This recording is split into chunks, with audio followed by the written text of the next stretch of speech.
Hello friends, today we are going to learn English grammar part or topic determinants.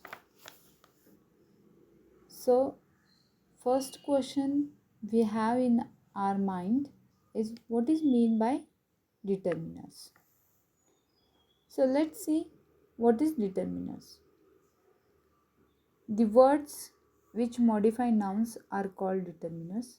These words are used before a noun to determine its meaning. They can also be used before a noun phrase to identify whether it is specific or general in meaning. Determinants work like adjectives. They can be classified into following types: first articles, second numerals, third quantitatives, fourth demonstrative adjectives, five possessives, six interrogatives. So in articles we have a and the. Definite numerals, example first, second, both, one, two, till 100, etc. Indefinite, some, few, many, all, etc. Distributive numerals, every, each, either, neither, etc. Quantitatives, little, much, more, any, etc. Demonstrative adjectives, this, that, these, those, such.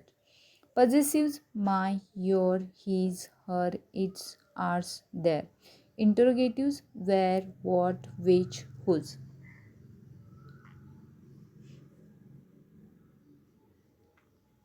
A determiners can perform two functions.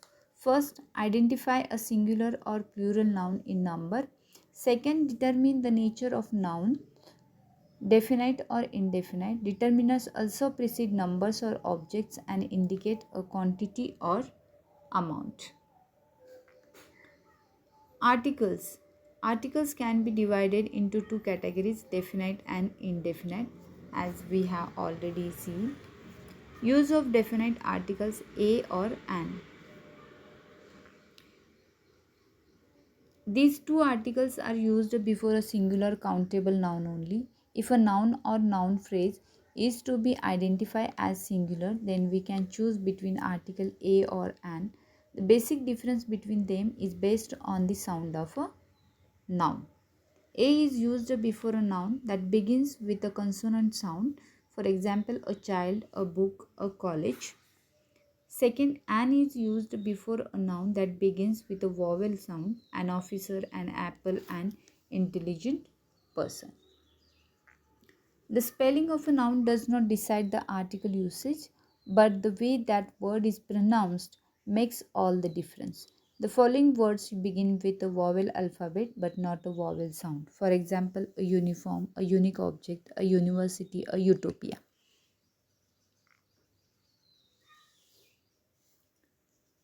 Similarly, there are words that begin with a consonant alphabet but carry a vowel sound. These will carry article a, article an. For example, an MBA course, and here an honorable person. Article a and an are also used before proper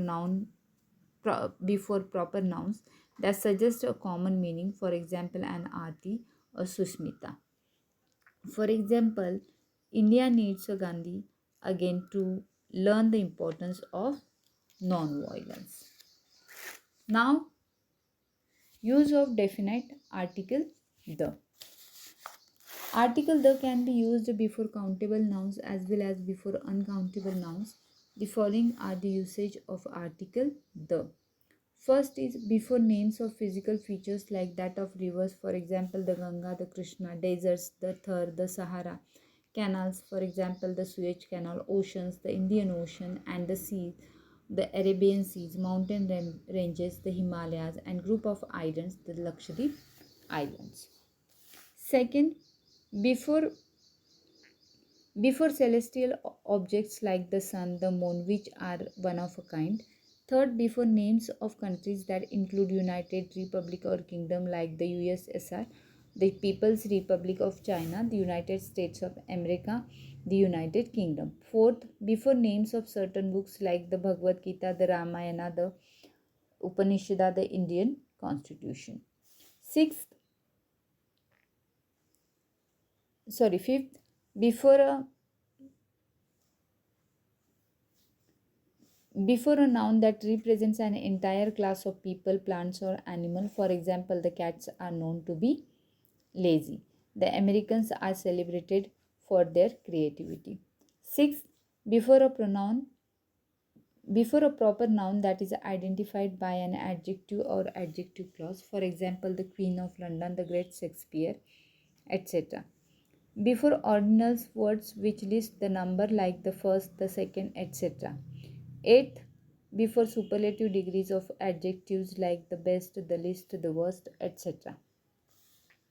Then 8 before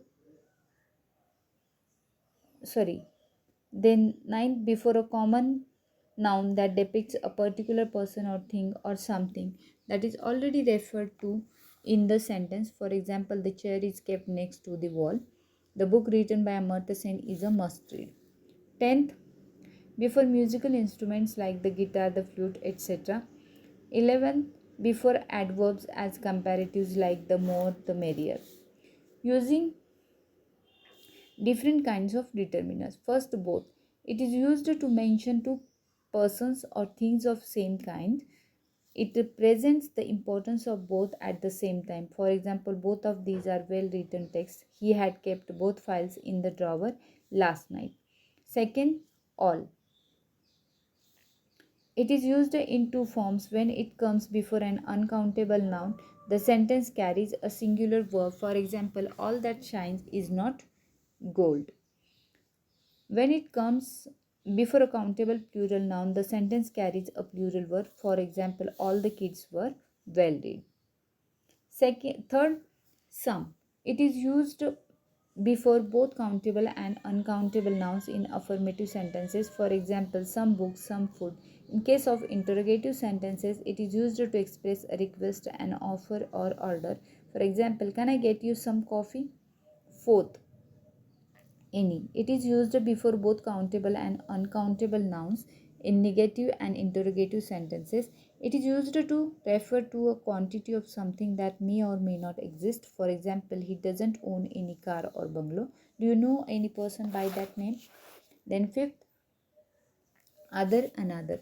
Other can be used with singular or plural countable nouns or uncountable nouns. For example, we must consult other member. The other cabin is open. Another is used to add an additional person or thing of the same type. When it is used as an adjective, it is always placed before a singular noun. For example, he has to write another report on the same chapter. Second, another article was published by the same pseudonym.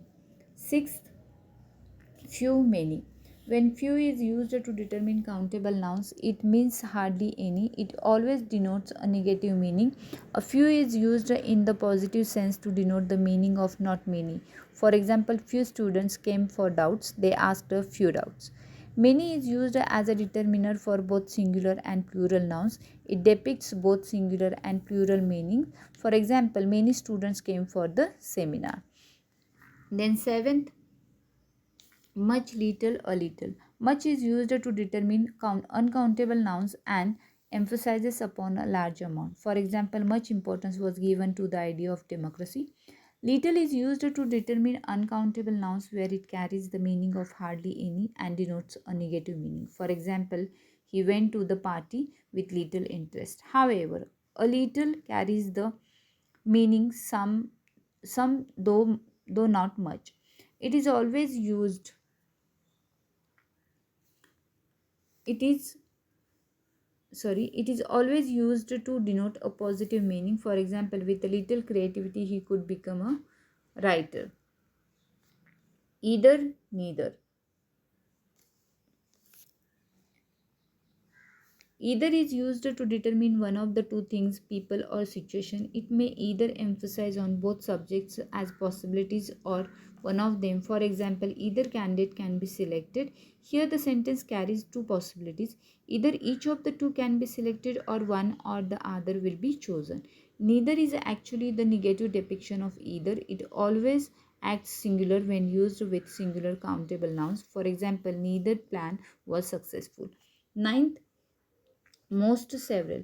Most is used as a determiner with plural countable nouns. It denotes the meaning of nearly all of a group or amount. For example, most plants, most students.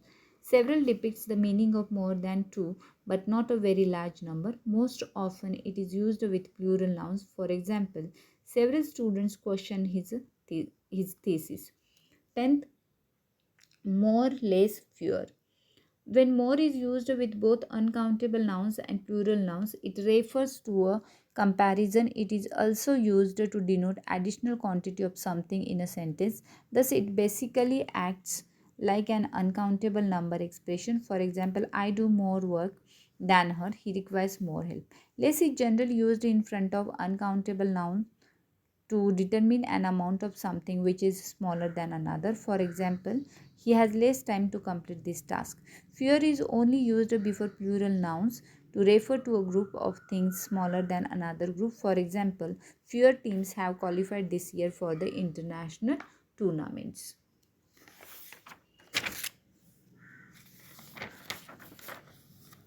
Each, every. These two determiners are similar in meaning. Each is used to depict the meaning of two and more than two, and every is used for more than two. Both are used before singular countable nouns. Additionally, each is used when the number in the group is limited or definite.